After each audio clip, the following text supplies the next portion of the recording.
You're on a swaying gangplank 15 meters up. The wooden tower groans, pitch smoke burns your lungs, and below you a city promises salvation. Or a blade. Someone ahead slips, screams, and disappears. Behind you, knights are shoving, desperate to be first. For Lethold of Tournai, the Flemish knight gripping his sword at the tower's edge this July morning in 1099, represents everything: eternal paradise if he dies well, earthly glory if he lives. The siege tower lurches against Jerusalem's northeast wall with a bone-jarring thud. Lethold hears leather creaking as defenders draw their bows, stones whistling past his helmet, his own heart hammering against his ribs. Below on the ground, Godfrey of Bouillon shouts commands directing men to brace the tower's base as it grinds against stone. What strikes modern observers as insane made perfect sense to Lethold. Being first over the wall guaranteed the choicest plunder, the greatest honor, and, most importantly, the surest path to heaven. Knights literally grappled with their own comrades for front positions in the assault party. According to the Gesta Francorum, the competition grew so fierce that leaders had to bind their men with formal oaths. Godfrey of Bouillon's captain swore before witnesses whoever survived the crossing would claim the first banner right on Jerusalem's ramparts. Heres, what's shocking, these weren't desperate men with nothing to lose but wealthy nobles who'd already sacrificed castles and estates for this moment. The tower's gangplank drops with a crash that echoes off stone, and Lethold sees his destiny: 12 feet of death trap planking. Defenders pour Greek fire and stones from above. The heat sears exposed skin, screams pierce the morning air, and the press of armored bodies behind him makes retreat impossible. Lethold smells burning pitch, mixing with his own sweat, feels the plank bow under his weight as he steps forward. On the wall opposite, garrison commander Iftikhar al-Dawla rallies his archers, directing fire toward the tower's vulnerable joints. Tancred's men are shouting from a parallel tower, furious that the Flemings might plant their standard first. Every step becomes a race between salvation and slaughter. The paradox reaches its peak as Lethold leaps from plank to wall-top, sword-raised, psalms on his lips. Fulcher of Chartres, watching from below, recorded the moment when theology and violence fused completely. This is where it gets strange. Medieval chronicles emphasize not the horror, but the honor of this competition. Lethold survives that crossing, becoming one of the first crusaders to set foot on Jerusalem's wall. But his triumph carries a terrible price. Within hours, the city will run with blood as victory transforms into massacre. To understand why they raced into danger, we have to enter the medieval mind, where salvation's silver and status collided at the city gate. What if one action, placing your banner on a wall, could rewrite your eternal ledger, your fortune, and your family name? Tancred of Hauteville gripped his standard as Jerusalem's gates loomed ahead, knowing that whoever planted their colors first would claim not just glory, but quarters full of captives whose ransoms could rebuild his depleted coffers.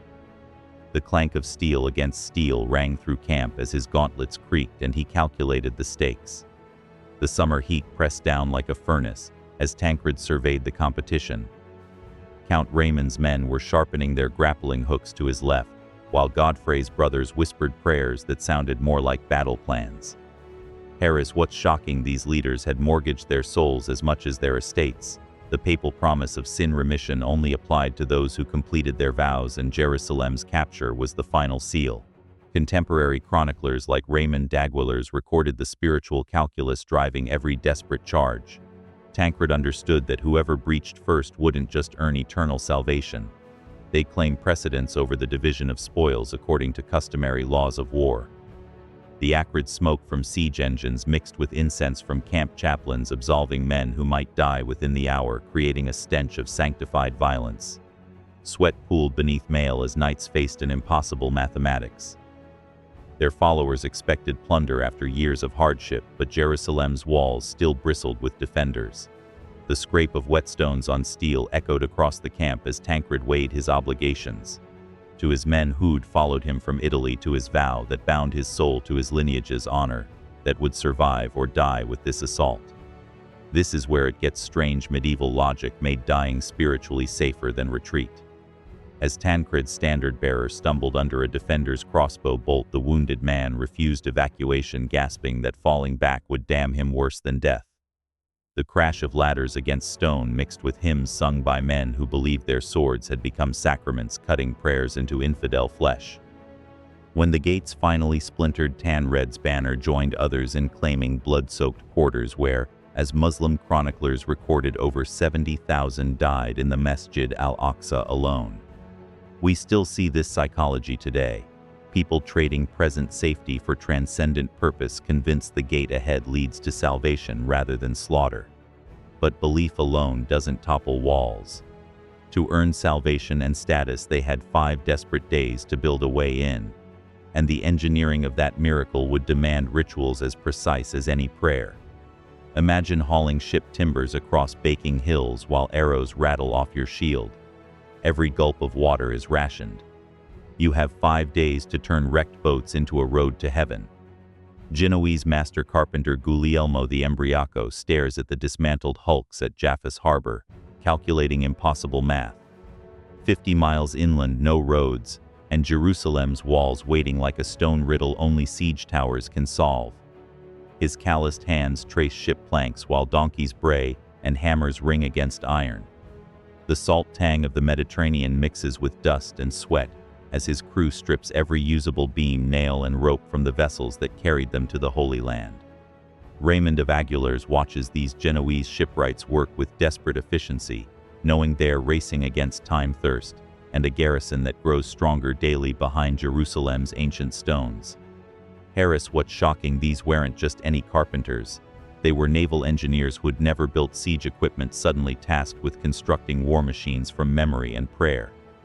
Guglielmo directs the loading of massive timbers onto ox carts, while trumpets echo across the hills, each note summoning more volunteers for the backbreaking haul. Fulcher of Chartres recorded how men fought for the privilege of hauling these beams, seeing each splinter as sacred wood destined to breach the holy city's defenses. Godfrey of Bouillon supervises the construction camps, while inside the walls garrison commander Iftikhar ad-Dawla orders his defenders to stockpile pitch and stones for the fiery welcome Hess planning. The Chimber convoy creaks inland under Julie's merciless sun, leather straps groaning with each turn of the wheels. Guglielmo walks beside his precious cargo, one eye on the horizon for Turkish raiders, the other calculating angles and joints for the towers taking shape in his mind. Water runs low. Each man gets a single cup at midday, the liquid warm and precious as wine, while the Mediterranean's abundance mocks them from behind. By July 8th, as Peter Desiderius' vision inspires the barefoot procession, under cover of darkness, the completed towers roll north toward weaker defenses near St. Stephen's Gate, their wooden bulk creaking like ships in a storm. Guglielmo rides atop his creation, watching for the flames he knows will come. Burning pitch, Greek fire, anything the defenders can hurl to destroy 5 days of desperate labor.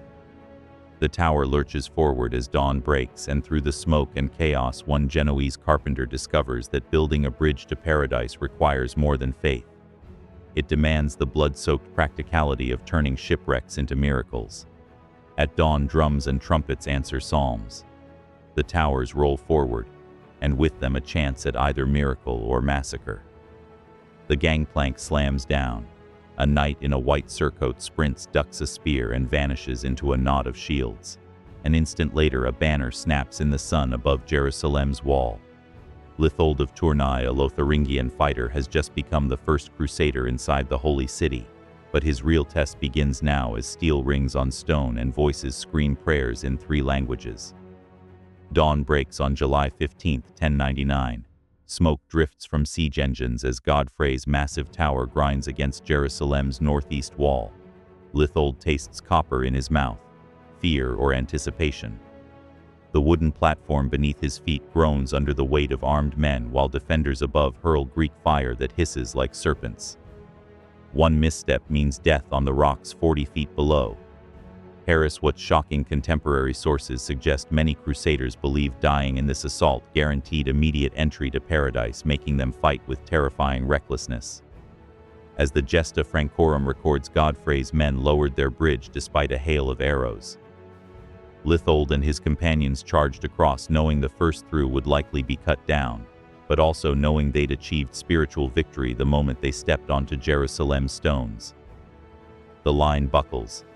Defenders flee toward the Temple Mount as more crusaders pour through St. Stephen's Gate, where Tancred plants his banner over cowering civilians. The clatter of hooves on cobblestones mixes with breaking doors and distant screams. Lithold pushes deeper into narrow streets thick with smoke and the metallic stench of blood slick with morning dew and spreading pools. Every corner brings another knot of desperate defenders. But Harris, where it gets strange, Tancred's banner was supposed to guarantee protection for those sheltering in the Al-Aqsa Mosque, yet many crusaders ignored this completely. The moral chaos was absolute. Commanders who'd maintained Lithold survives the day, but Jerusalem's other inhabitants pay the ultimate price. Sources suggest up to 3,000 died in 2 days of killing. By July 17th, Governor Iftikhar al-Dawla negotiates safe passage from the citadel while Jewish survivors write desperate letters seeking ransoms for captives. We still see this psychology today. People who believe they're instruments of cosmic justice often justify actions they'd condemn in peacetime. With the streets still slick and choking with smoke, the victors turned to cleanse the city and explain the horror.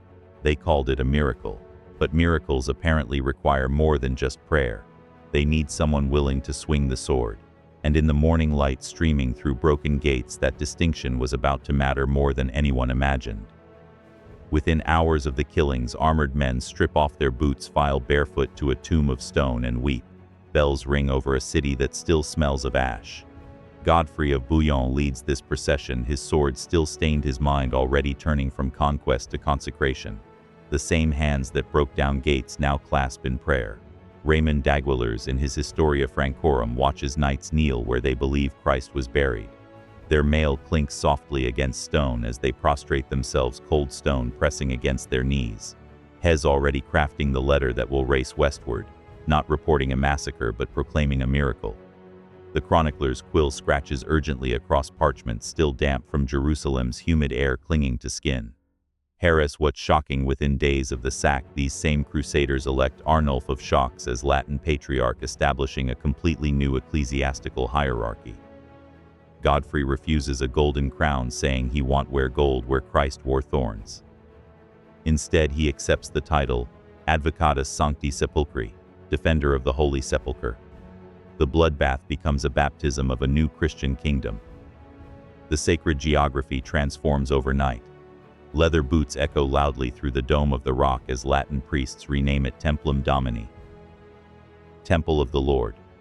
Al-Aqsa Mosque becomes Templum Salomonis, Solomon's temple.